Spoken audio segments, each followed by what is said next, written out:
Bismillahirrahmanirrahim. Assalamualaikum warahmatullahi wabarakatuh. Kami dari kelompok 11 akan menjelaskan tentang Al-Muhassinat Al-Ma'nawiyah 1. Saya Zahiratul Khalillah akan menjelaskan tentang pengertian Al-Muhassinat Al-Ma'nawiyah, yaitu gaya bahasa yang memberikan keindahan pada aspek makna dalam sebuah ungkapan. Nah, tujuan dari Al-Muhassinat Al-Ma'nawiyah yaitu untuk memperindah suatu kalam atau memperindah suatu makna. Selanjutnya, pembagian Al-Muhassinat Al-Ma'nawiyah. Yang pertama, badi' mutabakoh atau takafu, yaitu kumpulan kata yang berhadapan dalam rangkaian satu kalimat. Maksudnya ada kalanya karena berlawanan ataupun kebalikannya. Bentuk-bentuk lafadz dalam rangkaian badi ini ada beberapa macam, yaitu keduanya kalimat isim, yang kedua keduanya kalimat fi'il, yang ketiga keduanya kalimat huruf, yang keempat salah satunya kalimat isim dan lainnya fi'il. Yang kedua tasyabuh atrof, maksudnya yaitu badi yang mengandung keserasian pada permulaan kalimat dan akhirnya. Contohnya la tadrukuhu al-absar wa huwa yudrikul absar wa huwa latiful khabir. Yang ketiga muwafaqah atau tanasub atau tawakuf, maksudnya yaitu badi yang menghimpun suatu perkara dengan perkara yang sebanding namun tidak saling bertentangan. Contoh asyamsu wal qamaru bihusban, matahari dan bulan beredar menurut perhitungan. Yang keempat yaitu badi aks, yaitu bagian dari kalimat didahulukan kemudian ditarik pada bagian akhirnya. Maksudnya di sini yaitu badi yang membalik. Contohnya kalamul malik malikul kalam, perkataannya raja adalah rajanya ucapan. Yang kelima yaitu badi tasmim atau irsyad, yaitu badi yang menjadikan lafadz yang terletak sebelum akhir dari suatu ayat. Contohnya wa ma kanallahu liyaqimahum walakin kanu anfusahum yatimun, yang artinya dan Allah sekali-kali tidak hendak menganiaya mereka, dan tetapi merekalah yang menganiaya diri mereka sendiri. Saya Evi Nurrahmawati akan melanjutkan penjelasan dari teman saya. Baik, yang keenam adalah badi muskolah, sama bentuknya. Badi muskolah yaitu badi yang menerangkan suatu hal dengan memakai lafadz lain, sebab keduanya jatuh secara bersamaan, baik secara terang-terangan maupun perkiraan. Di sini ada dua contoh, yang secara terang-terangan dan yang dikira-kirakan. Yang pertama secara terang-terangan, contohnya adalah qultu itbahu li hubbatan wa qamison qalu iqtarih syai'an nujid laka tabakhohu. Artinya mereka berkata, mintalah sesuatu, niscaya kami akan memberikan masakan yang istimewa. Aku berkata, masakanlah untukku jubah dan gamis. Lafadz itbahu yang dimaksudkan adalah khoyitu, yang artinya jahitkanlah. Yang diucapkan adalah masakanlah secara bersamaan dengan penyebutan lafadz memasak sebelumnya. Contoh yang kedua yang dikira-kirakan atau takdiri, firman Allah Subhanahu wa taala sibghatallah, yang artinya sibgha Allah. Quran surat Al-Baqarah ayat 138. Sibgha artinya celupan. Sibgha Allah maksudnya adalah celupan Allah. Yang dimaksud adalah iman kepada Allah yang tidak disertai kemusyrikan. Lafadz sibghatallah adalah masdar yang berfaedah menguatkan taukid pada lafadz amanna billahi, mensucikan kepada Allah dengan hati, karena iman itu mensucikan hati atau pembersihan jiwa. Selanjutnya yang ketujuh ada badi muzawajah.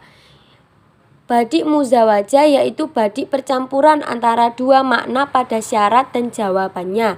Artinya makna dari kedua makna tersebut diurut-urutkan.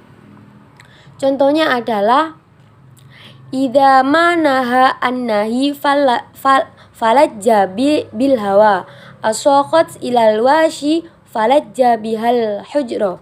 Artinya, ketika orang-orang yang menghalangiku mencegah mencintai kekasihku, maka semakin bertambahlah cinta kekasihku padanya.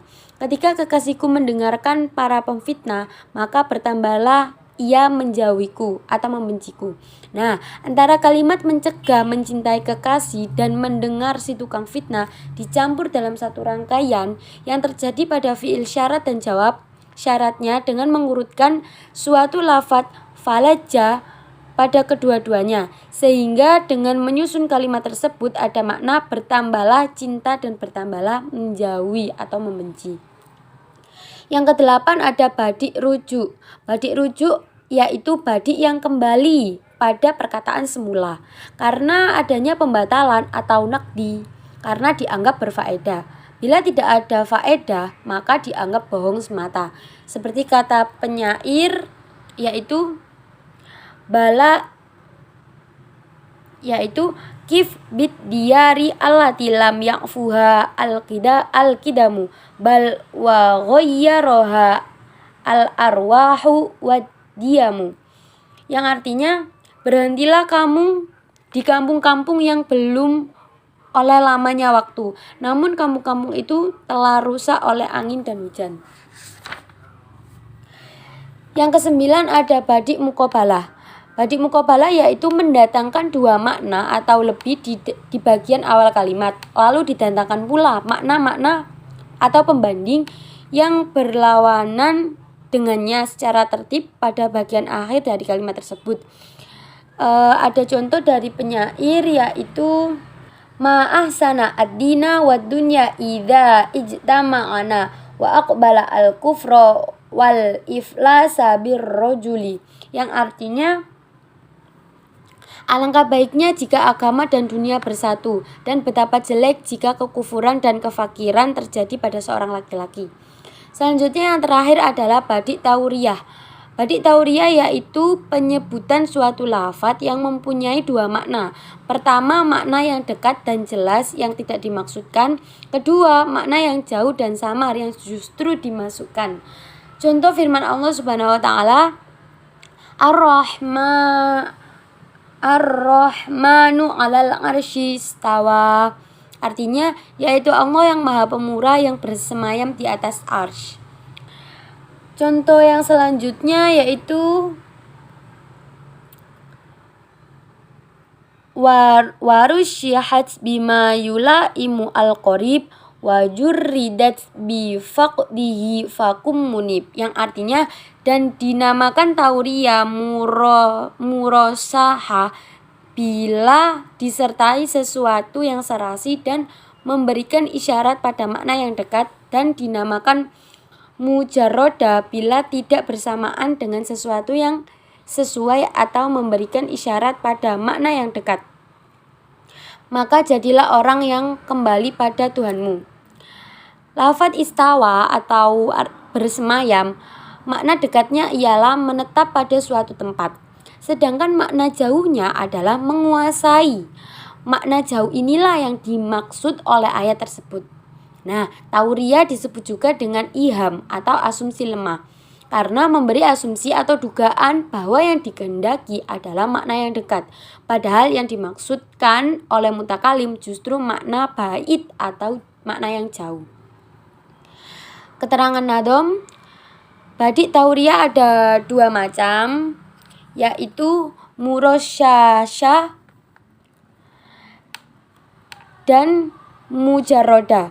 Yang murosyashah yaitu tauriyah yang disertai dengan sesuatu yang sesuai atau mengisyaratkan pada makna dekat atau qorib. Contoh, was-samaa'a banainaha bi'aidi wa inna lamusi'una.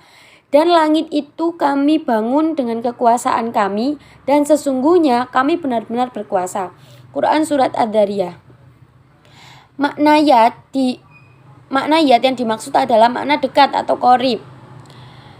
Yang dimaksud yad tersebut adalah tangan, dan makna jauh baitnya ialah kekuasaan.